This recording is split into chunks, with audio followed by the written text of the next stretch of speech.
Hello বন্ধুরা, welcome to my channel. অনেকেই কিছুদিন থেকে দেখলাম বিভিন্ন রকম বোতল দিয়ে বিভিন্ন রকমের ডিজাইন করে গাছ লাগাচ্ছে। দেখে আমারও ইচ্ছে হলো, যেমন ইচ্ছে তেমন কাজ। আমার কাছে এই 3টে বোতল পড়েছিল, চটপট আমি ওগুলোকে ফুটো করে নিলাম। তারপর বালির সাথে মাটিগুলোকে এভাবে মিক্স করে সেগুলিতে একটু চা পাতা দিয়ে সেটার সাথেও মাটিটাকে ভালো করে মিশিয়ে এবার বোতলে ঢোকানোর পালা। বড় মুখের বোতল হলে খুব ভালো হয়, এটাতে যেমন চটপটে ঢুকে গেছিলো। কিন্তু যখন ছোট মুখের বোতলটা ঢোকাতে হয়েছিল তখন এত প্রবলেম হচ্ছিল আর টাইম লাগছিল। তারপরে সব কিছু পরেও কমপ্লিট করতে পেরেছি 3টে মায়ের হেল্প নিয়ে। তারপর এরকম কিছুটা আমার হাতের অবস্থা ছিল, আর ঘাম সে কথা আর নাই বা বললাম। তারপর এইগুলো গাছগুলোকে লাগানোর পালা।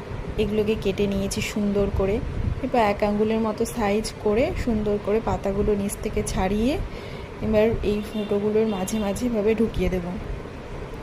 আমার কাছে লাল, হলুদ আর পিঙ্ক কালারের ভ্যারাইটি ছিল, তাই আমি এগুলো দিয়েই করেছি। সাথে সাদা পিঙ্ক মিক্স কালারটা সেটাও ছিল। তোমাদের কাছে যদি আরও ভ্যারাইটি থাকে তোমরা আরও দিয়ে করতে পারো, আরও সুন্দর লাগবে। চটপট সমস্ত বোতলগুলোকে করে নিয়ে তারপর সেগুলিতে একসাথে করে এবার এগুলোকে টানা রোদে রেখে দিতে হবে। কিছুদিন পর কি হচ্ছে সেটা অবশ্যই দেখাবো। Thanks for watching.